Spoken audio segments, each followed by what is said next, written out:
I'll read you an excerpt. A lot of stories in a book titled Stories from Ole Miss Baseball. You go back to the 60s when Tom Swayze was the coach of the Rebels. He was a character. Robert Kyatt was the catcher for Ole Miss. And to tell you how far college baseball has come, most of Ole Miss's home games were umpired by a two-man crew out of Memphis, and they had the same lead umpire every game.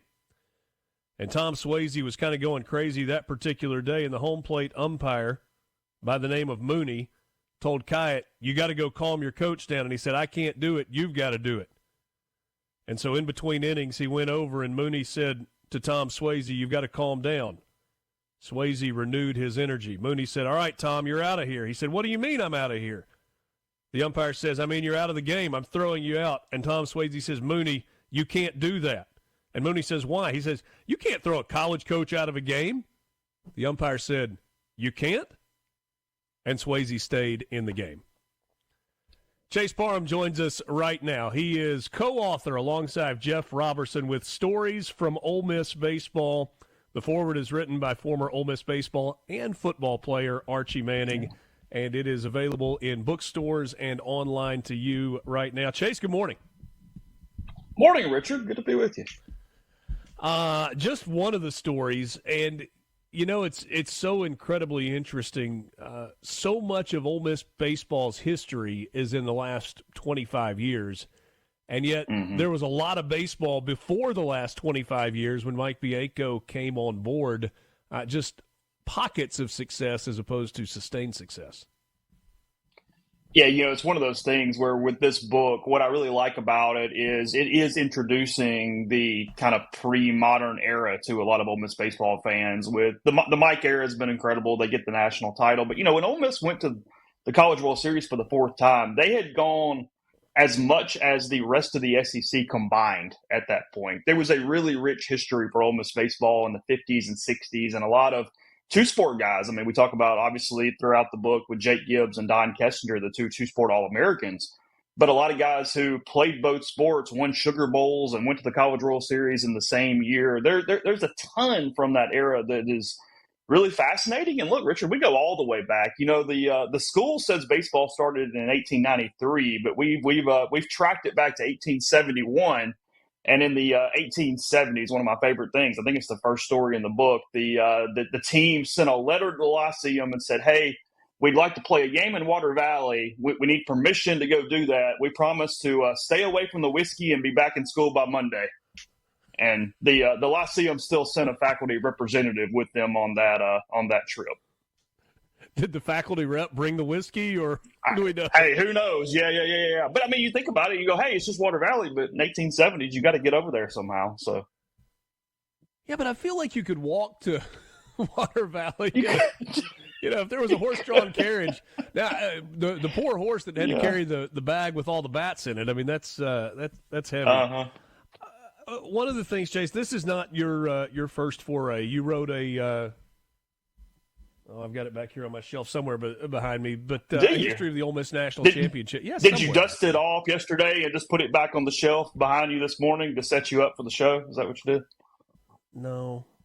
You're talking about resilience. I mean, I've got the poster behind my head. Here it is, right there. I can move. Okay. See right there, lower shelf. Yeah, there you go.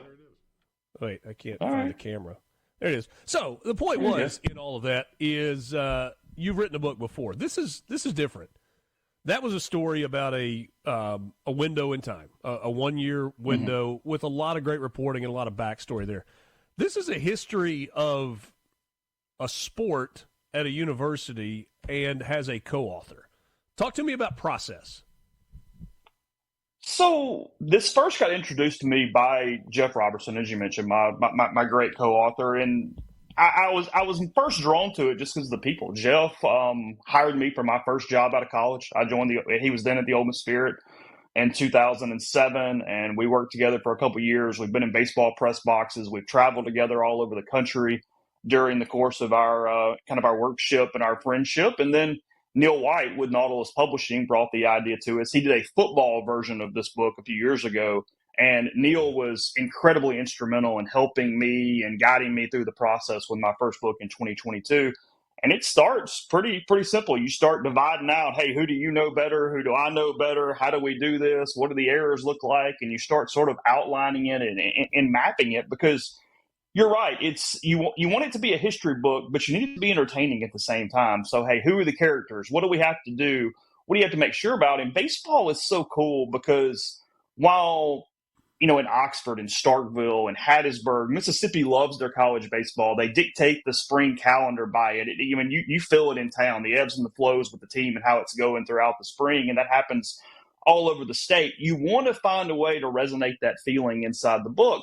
And when you're doing that, you're going, hey, unlike football where most people know all the stories, there's a ton of untapped stuff in baseball that not everybody knows. And I thought that was a pretty great opportunity to try to not just show the best players and the best moments, to try to explain in short form, why does it matter? Why do people care to the point that they care about college baseball in this state? And I hope we did that. We've got stories in there about fans and about prominent figures outside of just simply the team. The goal is to talk about the transition into the modern era, how things have progressed from back in the 50s when Ole Miss had won the SEC and wasn't allowed to go because of, segregation. I mean, there's all that even back inside this book. But the goal is to give you that feeling and hope that it makes great gift and give others the feeling of simply what it was like, what it's like in the spring throughout these towns. Not that different from the 22 book. I mean, the goal with that 22 team as they win the title was all the crazy things happening, not really on the field, but the story behind the story, if you will. Yeah. I guess there is a goal. I don't know. I've never written a book. So if you write a book, what are you trying to accomplish? And I'm just thinking out loud here. I mean, I'm assuming you want people to learn something. You'd like to make them think a little bit. Maybe you make them laugh somewhere along the way. Perhaps you make them cry, and maybe you make them remember, especially in a book like this. And I'm thinking about your 2022 book, The Resilient Rebs. I mean, it absolutely took you down memory lane. It made you think. At times it made you, if not laugh out loud, at least smile really big. And doggone if the story about T.J. McCants didn't make you just put it down because the tears were just overwhelming you. What about with this? It's a coffee table book, and it's not a book that you've got to sit down and read from beginning to end, chronologically for it to make sense. What's the goal in a book like this? Yeah, that was one of the big things when I first started, because there's two things. There's a goal for me personally, and there's a goal of what you're trying to get out of the book. And like I said, I wanted to work with those people. I've covered Ole Miss baseball now for over 2 decades, and Jeff had covered it forever. And I thought, hey, this book's going to happen at some point, and if it happens, it should be Jeff and the two of us writing it. I mean, I think that maybe that's ego, maybe that's whatever, but that's the way I felt about this. And then, as you're saying, yeah, you want people to pick it up, and you want them to learn something, see something, and then at some point in there connect to some memory on why this thing matters. To me, that's what writing is. It's it's just like anything else. It's about the freaking people. It's about the people and the emotions.